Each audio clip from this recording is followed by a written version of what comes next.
नमस्कार दोस्तों, स्वागत है आपका जीके लाइव पाठशाला में। यूपीएसआई 2025-26 के लिए यूथ कंपटीशन टाइम्स का 51 राउंड इनकाउंटर सीरीज में सामान्य अध्ययन एवं संविधान का 12 प्रैक्टिस सेट हो चुका था।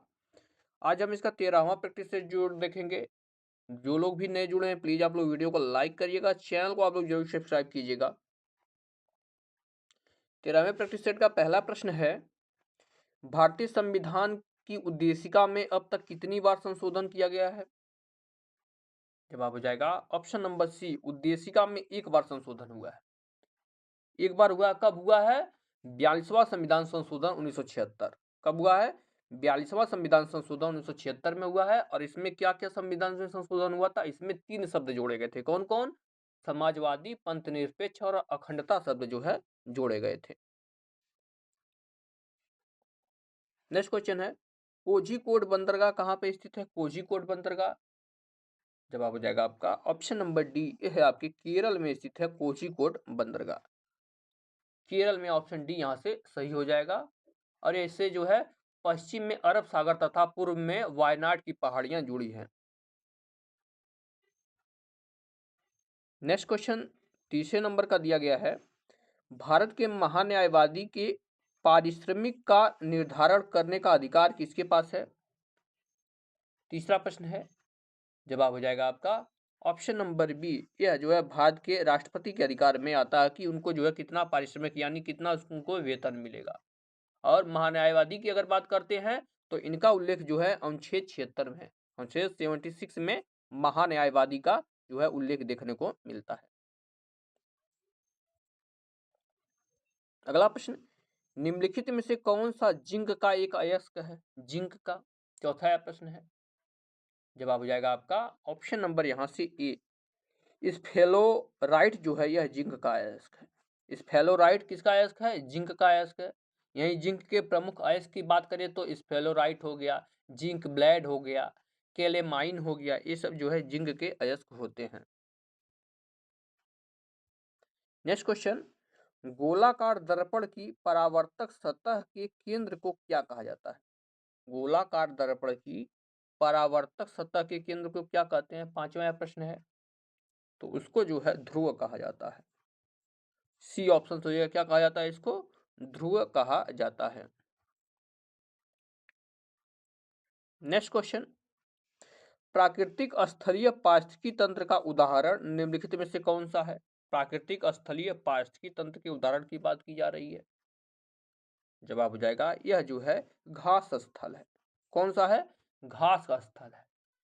पारिस्थितिकी तंत्र की अगर बात करें तो इसमें जो है टुंड्रा आता है, टैगा आता है, समशीतोष्ण पर्णपाती बनाते हैं, उष्णकटिबंधीय वर्षा बना और घास के मैदान, ये सब इसके अंतर्गत आते हैं। नेक्स्ट क्वेश्चन, भारतीय पर्यावरण स्वर्ण त्रिभुज में सम्मिलित शहर कौन है? यानी किन 3 शहरों को मिलाकर स्वर्ण त्रिभुज बनता है? यह जो है इस समय का ट्रेंडिंग क्वेश्चन है, कई बार यह जो है हाल ही के एग्जामों में पूछे गए हैं। तो स्वर्ण त्रिभुज के अंतर्गत जो है आगरा आता है, दिल्ली आता है तथा जयपुर आता है। ये जो है नेशनल हाईवे है, तीनों जगह से इसे मिलती है तो त्रिभुज बनाती है, तो इसको स्वर्ण त्रिभुज कहा जाता है। ठीक है ना? तो यहां से आपका ए ऑप्शन सही हो जाएगा। नेक्स्ट क्वेश्चन दिया गया है, किसी कोशिका के भीतर केंद्र में स्थित विशिष्ट गोलाकार संरचना को क्या कहते हैं? आठवां प्रश्न है, तो इसके ऑप्शन देखते हैं, इसको क्या कहते हैं? जवाब हो जाएगा आपका ऑप्शन नंबर यहां से सी, इसको जो है हम लोग नाभिक कहते हैं। क्या बोलते हैं? न्यूक्लियस यानी नाभिक कहा जाता है। सी आपका सही जवाब हो जाएगा, क्या कहते हैं? नाभिक। यही नाभिक की अगर बात करें तो इसकी खोज जो है रॉबर्ट ब्राउन ने किया था। नाभिक की खोज किसने किया था? रॉबर्ट ब्राउन ने किया था। कब किया था? 1831 में रॉबर्ट ब्राउन ने नाभिक की खोज किया था। बढ़ते हैं अगले प्रश्न की तरफ। इसमें दिया गया है, निम्नलिखित में से किसे मांसपेशीय कंकालीय प्रणाली विशेष रूप से रीढ़ के यांत्रिक विकारों का निदान उपचार कहा जाता है? नौवां प्रश्न है, जवाब हो जाएगा ऑप्शन बी, यह जो है कायरोप्रैक्टिस चिकित्सा पद्धति को कहा जाता है। बी ऑप्शन सही है। क्या? कायरोप्रैक्टिस चिकित्सा पद्धति।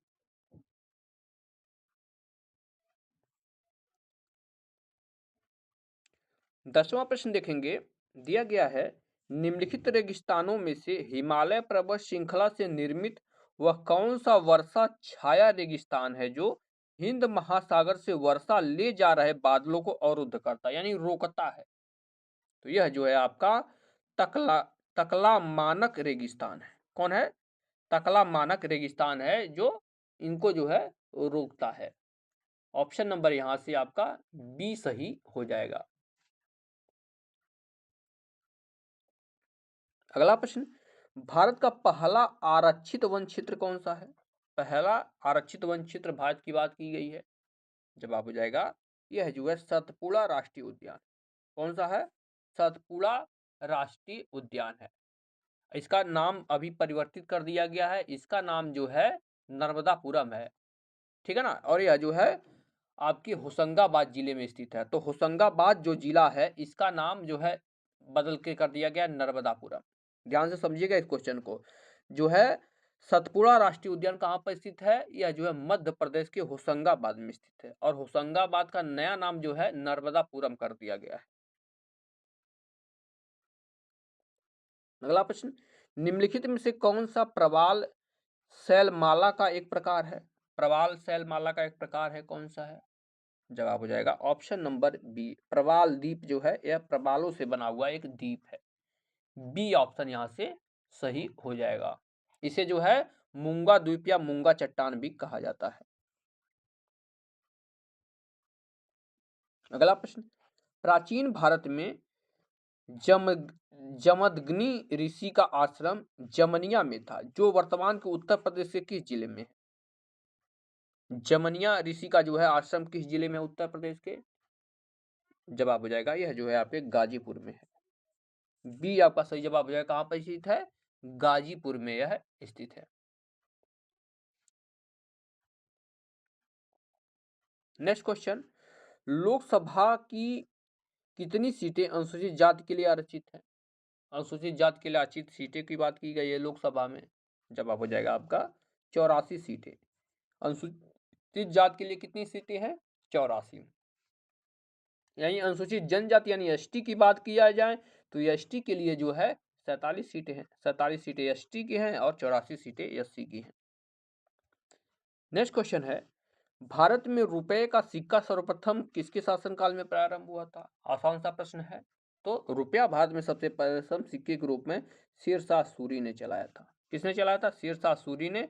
और कब चलाया था? यह जो है आपकी 1540 ईस्वी के आसपास जो है 1540 ईस्वी के आसपास चलाया था। और इसने ने जो है ग्रांड ट्रंक रोड जो कि जीटी रोड है शेरशाह सूरी ने ही बनवाया था। इसको भी ध्यान में रखिएगा, कई बार प्रश्न में पूछा गया है।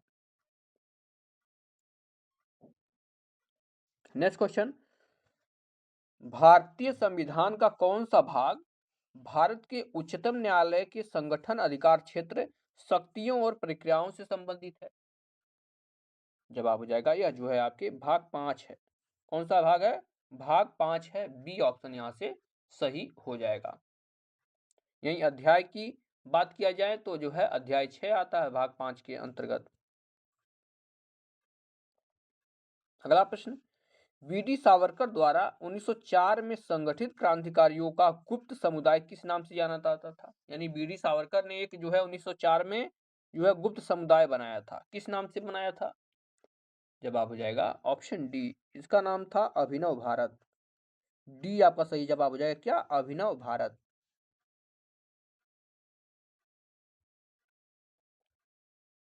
अगला प्रश्न, भारत में सशस्त्र बल न्यायाधिकरण की स्थापना किस वर्ष की गई थी? सशस्त्र बल न्यायाधिकरण की स्थापना, जवाब हो जाएगा यह जो है 2009 में इसकी स्थापना की गई थी। कब की गई थी?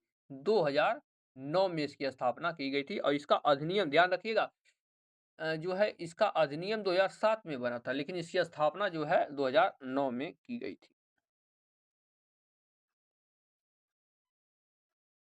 अगला प्रश्न, उड़ीसा से प्रारंभ एक प्राचीन लोक नृत्य कौन सा है? कौन सा एक लोक नृत्य है जो उड़ीसा में होता है? 19वां प्रश्न है। जवाब हो जाएगा घुमुरा। घुमरा लोक नृत्य जो है वह उड़ीसा में होता है। पुलिकली की बात किया गया तो पुलिकली नृत्य जो है केरल में होता है। ठीक है ना। राउत नाच देखा जाए तो यह जो है आपके छत्तीसगढ़ में होता है और डोल्लू कुनिथा जो है आपके कर्नाटक में होता है। तो सबको आप लोग ध्यान में रखिएगा। नेक्स्ट क्वेश्चन, अनुच्छेद 31A और 31B को किसके द्वारा भारतीय संविधान में जोड़ा गया था? कौन से संविधान संशोधन के द्वारा जोड़ा गया था? जवाब हो जाएगा ऑप्शन बी, यह जो है पहला संविधान संशोधन अधिनियम 1951 में जोड़ा गया था, अनुच्छेद 31A और 31B।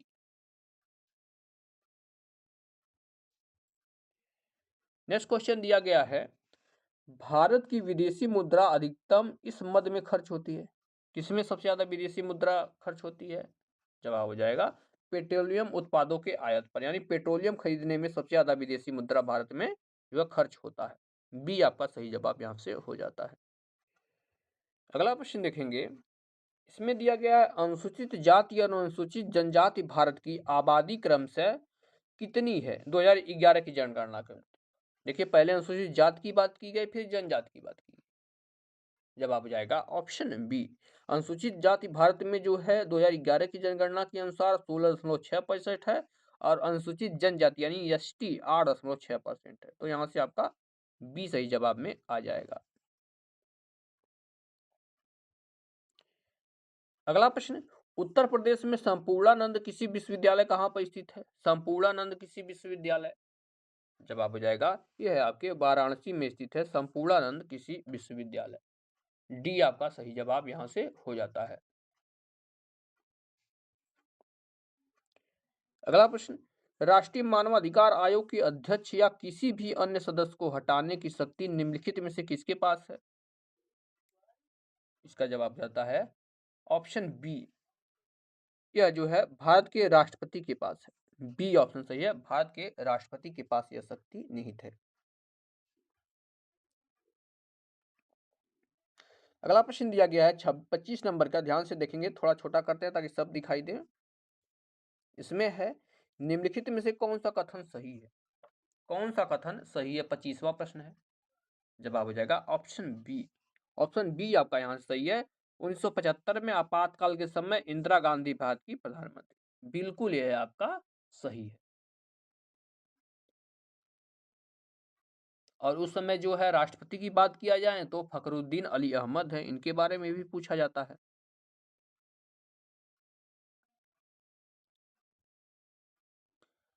नेक्स्ट क्वेश्चन, भारतीय संविधान का कौन सा अनुच्छेद यह घोषित करता है कि जो कानून मौलिक अधिकारों से असंगत या उनके अल्पीकरण में होंगे वे अकृत और शून्य होंगे? यानी ऐसा कानून जो मौलिक अधिकारों के संबंध में नहीं है वह क्या हो जाएगा? नगण्य माना जाएगा। यह कौन सा अनुच्छेद कहता है? जवाब हो जाएगा आपका ऑप्शन नंबर डी, अनुच्छेद 13 कहता है। नेक्स्ट क्वेश्चन देखते हैं 27 नंबर का। इसमें दिया गया है भारतीय संविधान का निम्नलिखित में से कौन सा अनुच्छेद पंचायत के चुनाव से संबंधित है? इसके ऑप्शन देखते हैं। जवाब हो जाता है आपका ऑप्शन नंबर यहां से डी, अनुच्छेद 243 की जो है यह पंचायत के चुनाव से संबंधित है। देखा जाए तो इसमें सारे अनुच्छेद जो है पंचायती राज व्यवस्था से संबंधित है, लेकिन स्पेशली 243 के जो है यह पंचायती राज में चुनाव से संबंधित है। अगला प्रश्न, आर्थिक सहयोग व विकास संगठन यानी ओईसीडी का मुख्यालय कहां पर स्थित है? जवाब हो जाएगा इसका मुख्यालय जो है पेरिस फ्रांस में स्थित है। डी ऑप्शन सही है, फ्रांस के पेरिस में यह स्थित है। Next question, thoughts and reflection के लेखक कौन है? यह पुस्तक है थॉट्स एंड रिफ्लेक्शन, इसके लेखक कौन है पूछा गया है। जवाब हो जाएगा option number C, Pranab Mukherjee इसके लेखक। प्रणब मुखर्जी पूर्व राष्ट्रपति जो कि 13वें राष्ट्रपति रह चुके हैं, 13वें राष्ट्रपति यह रह चुके हैं। नेक्स्ट क्वेश्चन दिया गया है ओप कोड व ओपेरैंड निम्नलिखित में से किस प्रोसेसिंग भाषा से संबंधित है? जवाब हो जाएगा यह जो है मशीन लेवल भाषा है, यानी मशीनी लैंग्वेज है। ये आपका सही जवाब यहां से हो जाएगा।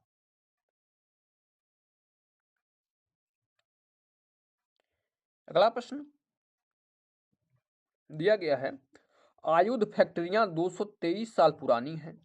आज तक इस प्रकार की सबसे पुरानी प्रकार के रूप में विद्यमान है, जिसमें पहली को अब गन एंड शेड फैक्ट्री के नाम से जाना जाता है। इसकी स्थापना 1801 में किस शहर में हुई थी? सीधे तौर पे पूछा गया है कि आयुष फैक्ट्री जो है इसकी स्थापना सबसे पहले 1801 में कहाँ हुई थी? जवाब हो जाएगा ऑप्शन सी, कलकत्ता में इसकी स्थापना हुई थी। ठीक है ना, कहां पर हुई थी? कलकत्ता में इसकी स्थापना हुई थी।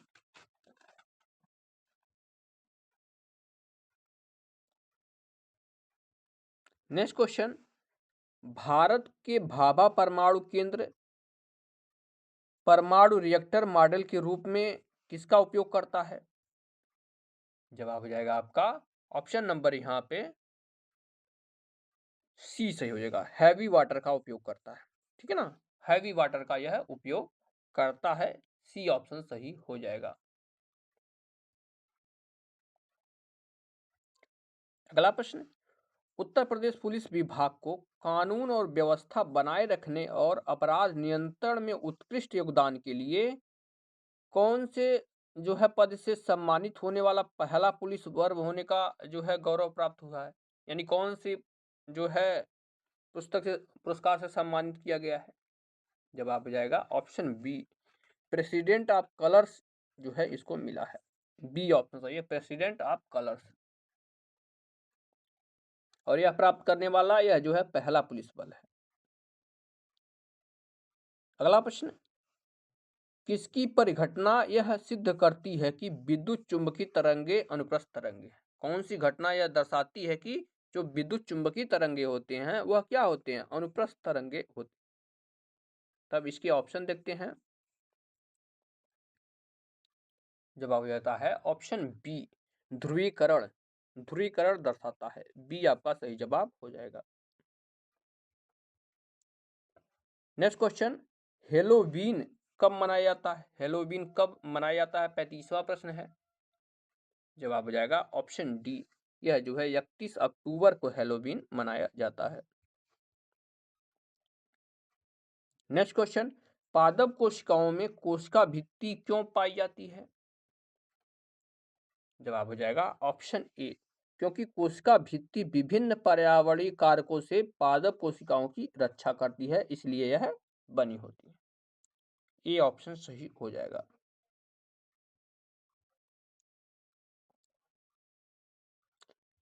नेक्स्ट क्वेश्चन, निम्न में से किस रोग में शरीर उन अनेक छोटे मोटे संक्रमणों से भी नहीं लड़ पाता जिसका हम प्रतिदिन सामना करते हैं?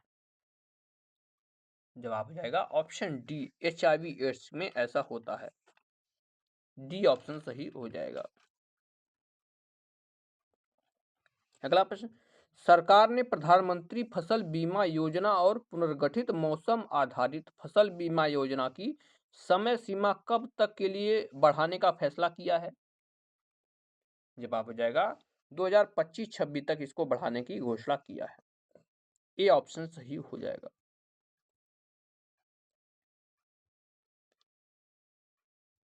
नेक्स्ट क्वेश्चन, फरवरी 2025 में मिसेज वर्ल्ड का खिताब किसने जीता है?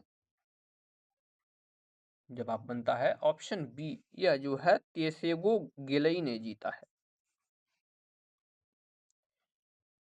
और इस प्रैक्टिस सेट का लास्ट क्वेश्चन है, हाल ही में प्रधानमंत्री नरेंद्र मोदी ने कहां पर वन तारा का उद्घाटन किया है? जवाब हो जाएगा ऑप्शन बी, गुजरात में वन तारा का उद्घाटन किया है। कब किया है? 4 मार्च 2025 को किया है। और इसकी स्थापना जो है रिलायंस इंडस्ट्री ने किया है। तो इस तरह से हमने जो है 13 नंबर का प्रैक्टिस सेट पूरा कर लिया है। वीडियो पसंद आई हो तो आप लोग लाइक जरूर करिएगा और चैनल को जरूर सब्सक्राइब कीजिएगा। मिलते हैं नेक्स्ट लेक्चर में, तब तक के लिए धन्यवाद।